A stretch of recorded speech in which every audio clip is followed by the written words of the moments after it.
இந்த காணொளியை தொடர்ந்து பார்க்கறதுக்கு முன்னாடி மறக்காம தமிழ் ஜனம் சேனலை சப்ஸ்கிரைப் பண்ணிடுங்க. சிரியாவில் உள்ள இராணுவ தலைமையகத்தை இஸ்ரேல் ஏவுகணைகள் தாக்கிய காட்சிகள்தான் இவை. ஏவுகணை தாக்குதலால் ஏற்பட்ட பயங்கர சத்தம் நிலநடுக்கம் போன்ற அதிர்வை ஏற்படுத்த நேரலையில் செய்தி வாசித்துக் கொண்டிருந்த தொகுப்பாளர் ஒருவர் திடீரென பதறி ஓடிய காட்சி தாக்குதலின் தீவிரத்தை உணர்த்துகிறது. மத்திய கிழக்கு பகுதிகளில் கடந்த சில ஆண்டுகளாகவே அண்டை நாடுகளை அச்சுறுத்தி வரும் இஸ்ரேல் தீவிரவாத குழுக்களை ஒழிப்பதாக கூறி ஏவுகணைகளை வீசி வருகிறது. காசாவில் ஹமாஸ் தீவிரவாத குழு மீது அதிரடி தாக்குதலை நடத்திய இஸ்ரேல் அணு ஆயுதங்கள் தயாரிப்பதாக ஈரானுடன் நேரடியாக மோதியது. தற்போது அங்கு போர் பதற்றம் தணிந்த நிலையில் இஸ்ரேலின் பார்வை சிரியாவின் பக்கம் திரும்பியிருக்கிறது.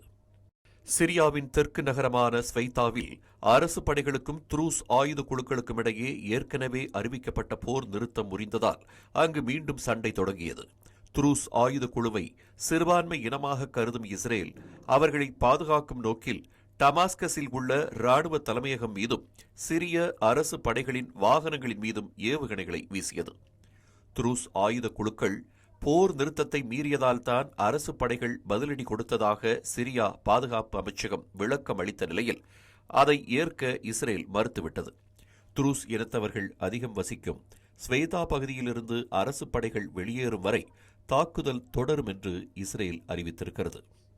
சிரியாவில் அதிபர் பஷார் அல் ஆசாத்தின் 20 ஆண்டுகால ஆட்சி கவிழ்ந்த பிறகு இஸ்லாமிய கிளர்ச்சியாளர்களால் தங்களது பாதுகாப்புக்கு அச்சுறுத்தல் ஏற்படும் என கருதிய இஸ்ரேல் சிரியாவின் இராணுவ நிலைகளை குறிவைத்து சில மாதங்களுக்கு முன் தாக்குதலை நடத்தியிருந்தது. அதன் பிறகு தற்போது மீண்டும் தனது இராணுவ நடவடிக்கையை தொடங்கியிருக்கிறது இஸ்ரேல். 1948ஆம் ஆண்டு இஸ்ரேல் உருவான போது அந்நாட்டுக்கு ஆதரவாக துருஸ் இனத்தவர்கள் போரிட்ட நிலையில் அதற்கு கைமாறு செலுத்தும் வகையில் சிரியாவில் உள்ள துருஸ் இனத்தவருக்கு இஸ்ரேல் ஆதரவு கரம் நீட்டியுள்ளது. அரசு படைகளை எச்சரிக்கும் வகையில் இஸ்ரேல் தொடர் தாக்குதலை தற்போதும் மேற்கொண்டு வருவது குறிப்பிடத்தக்கது.